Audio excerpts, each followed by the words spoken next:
You have reached Red Steele's Autocult Review. I'm your man, Red Steele, and today I'll be reviewing from the Transformers Back to the Future crossover, Gigawatt.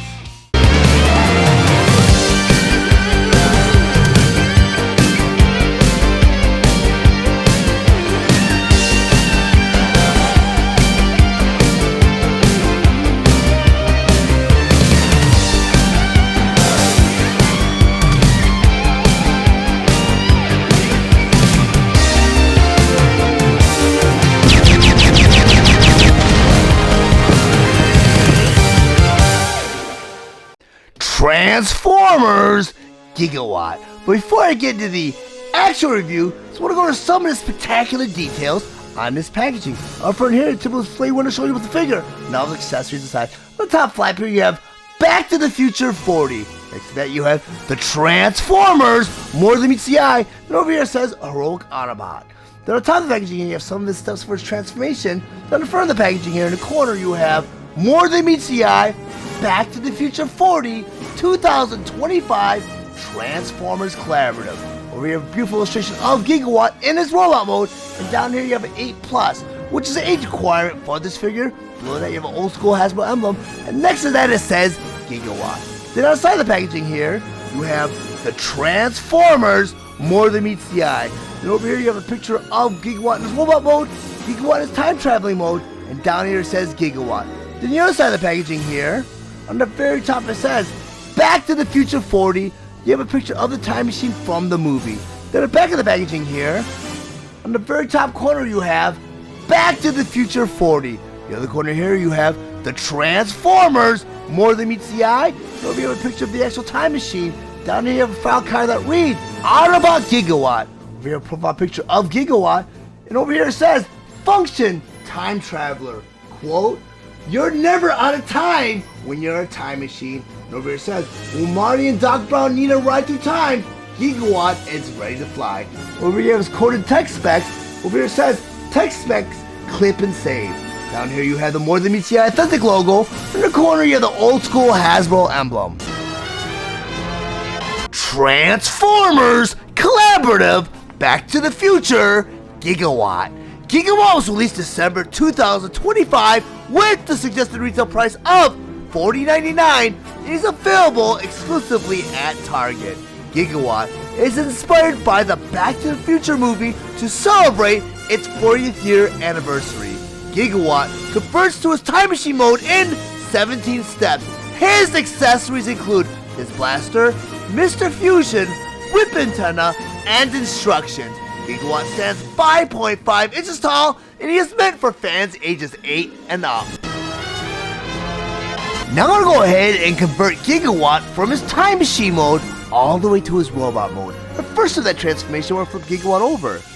You have a panel right there and right there. You have a hinge joint right there and right there. You want these panels, flip them open just like that. Do that to the other panel and flip it open just like that. Step number 2, you want to flip Gigawatt over. You have these door panels right there and right there. You have a hinge joint right there and right there. These door panels, you want to flip them up just like that. Do that to the other side to that other door panel and flip it up just like that. So step number 3, you have this whole back end right here. You want this whole back end. You want to flip it up and out just like that. So step number 4, we'll turn Gigawatt around.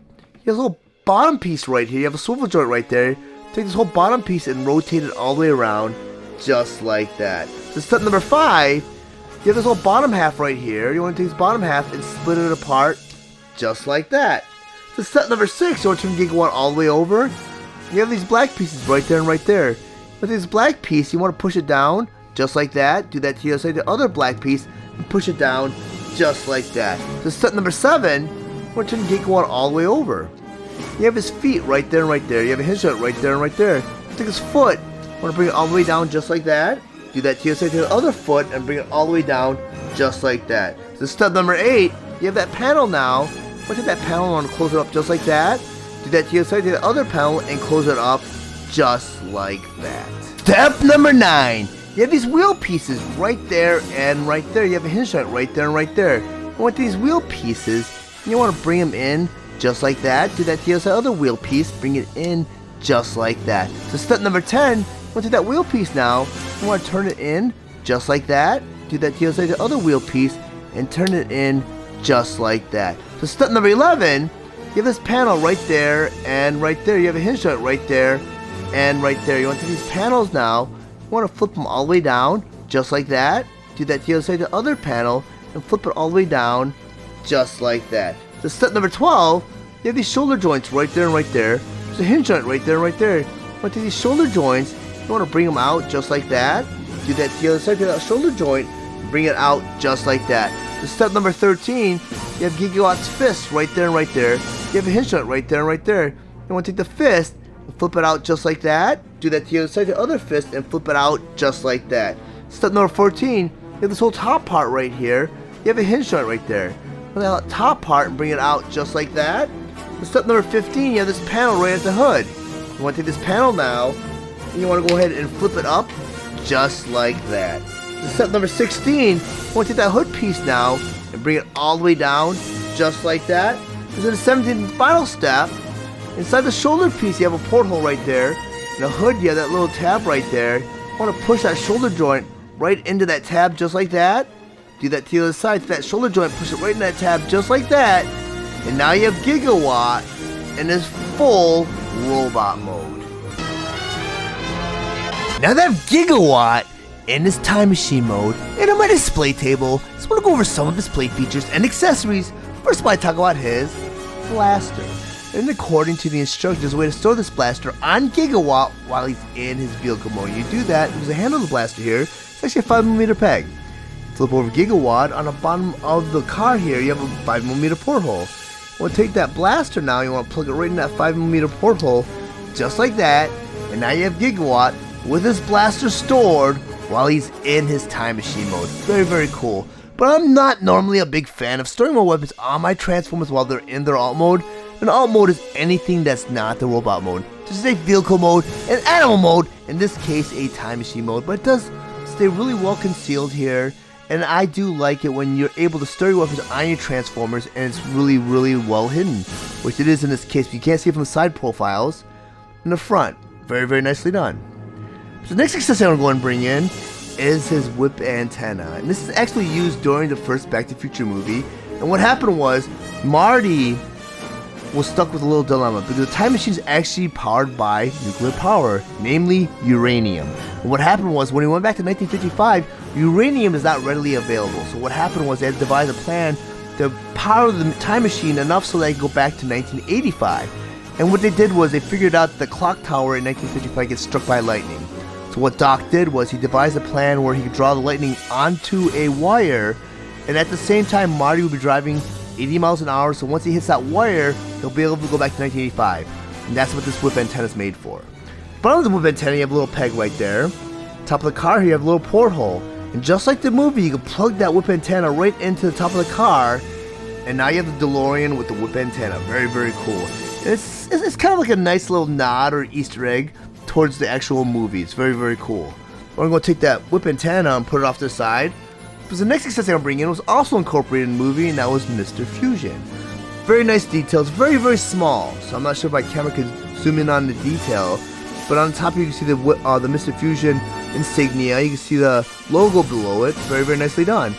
And it's molded out of like a silver plastic, as you can see, where it has the speckles in it, where it gives that metallic luster. Top of it has that white paint deco detail, and you get that silver paint detail for the logo and the insignia. Very, very cool. Or to put Mr. Fusion on top of the DeLorean here, bottom of Mr. Fusion you have a little peg right there. Top of the engine back here you have a porthole.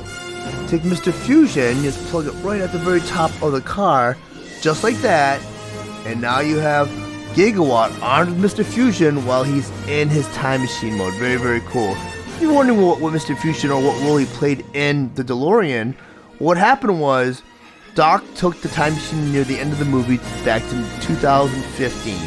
And there he kind of updated the time machine where it could become a hovering car. And on top of that, instead of relying on nuclear power, you had Mr. Fusion here who could convert garbage into nuclear power, where it was strong enough or useful enough to power the actual time machine, which I thought was really cool.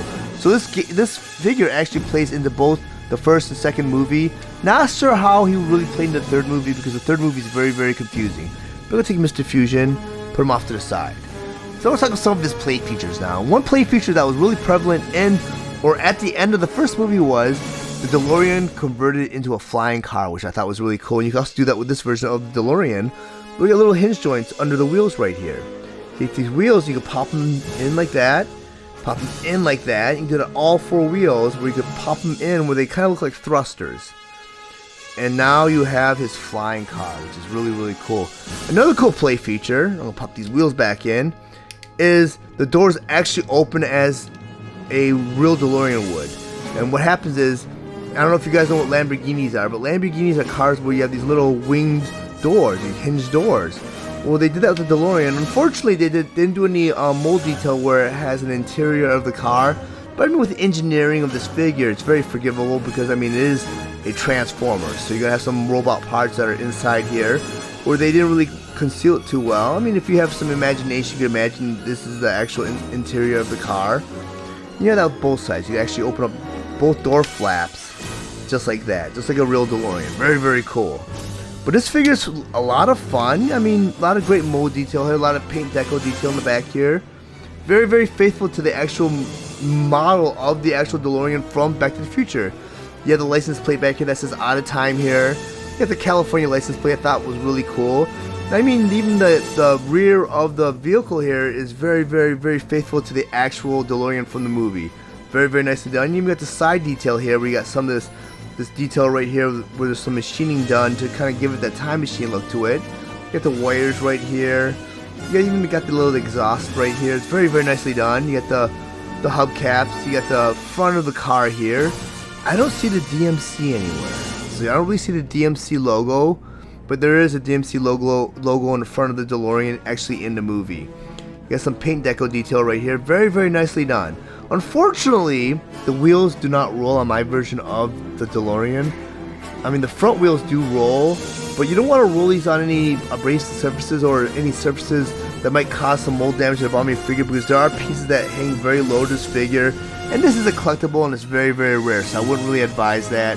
I mean, it's more of a display piece, and if you want to get two, I would recommend that, but I prefer displaying this figure in its DeLorean mode because this is a fantastic figure. Even with the mold detail of the windshield here, it's molded out of a blue translucent plastic, where it does have that windshield look to it. You can't really see the interior of the vehicle, but you still have that effect to it. It's very, very nicely done. The actual car is molded out like a silver metallic plastic, where you do have that dull sheen to it. It's just a really nicely done figure, and even with the different types of plastic that are molded throughout the vehicle, the gray consistency with this figure is very, very consistent. Very, very nicely done. But this figure is just fantastic, and I am a big Back to the Future fan, so I would highly recommend picking up this figure. I mean, I got this figure on its second run, but I'm not sure if they're going to release this figure again, but it would be very, very welcome if they did. But I'm glad I was able to get it in the G1 packaging. Now that I have Gigawatt in this robot mode and on my display table, I once again want to go over some of his play features and accessories. First, I talk about his blaster. But to fully assemble the blaster, you need to bring out Mr. Fusion. Mr. Fusion has some cool detail to it, where it's right out of the movie. You even have that paint deco detail right here where it says Mr. Fusion. Very small, but you can catch it. Or to assemble Mr. Fusion to the blaster, the little piece right here, you got a little clip in the back of the blaster here. You just take Mr. Fusion, plug it into the back of the blaster just like that, and now you have the blaster fully assembled. Or to arm Gigawatt with this blaster, the handle of the blaster here is actually a 5mm peg. Each one of his fists has a 5mm porthole. You take that blaster and you plug it in either one of his fists just like that, and now you have Gigawatt armed with his blaster. The next accessory I want to bring in is his whip antenna. This whip antenna is molded out of like a rubbery soft plastic, so it does have some flexibility where it could act like a whip. Very, very cool. Or to arm Gigawatt with his whip antenna, get this little 5mm peg right there. On his forearm you have a 5mm porthole. You plug that whip antenna right into the forearm just like that, and now you have Gigawatt fully armed with both his whip antenna and blaster while he's in his robot mode. And this figure is chock full of a lot of Easter eggs. You got Doc Brown's goggles right there. You got the flux capacitor, which is responsible for time travel. You even have the mold detail on his knees, which is pretty cool too. Over here you have the time circuit, where you have all the dates that Marty traveled to in the first movie, and that kind of carried over in the second movie, where you had the original date, October 26th, 1985 at 9 p.m. Then you have November 12th, 1955, 6:38. Then you have October 21st, 2015, 7:28. So you have all the time circuits right there. Very cool nod, nice little Easter egg. A lot of great detail on this figure too. You have a lot of points of articulation. You have knee articulation, you have hip articulation, you have waist articulation, elbow, bicep swivel, shoulder, fist, where it kind of goes in and out. And you also have the ball socket there for the head. Very, very nicely done figure. And I think this figure is a nice little nod. I might have a QR issue with my version of my Gigawatt because the wheel pieces kept on flipping out and falling out when I was transforming him. And I know that he is a direct retool of Sideswipe, so Sideswipe does not have that issue. And I own a couple versions of that mold where I have the Battle Across Time Sideswipe, I have the Devastation Sideswipe, and I also have Red Alert from, I believe it's Earthrise. So those figures did not have that issue, so I believe I do have a QR issue with my version of Gigawatt. But nonetheless, other than that small little defect, he is a fantastic figure. Now I'm going to go rotate him around so you can see what he looks like from all angles.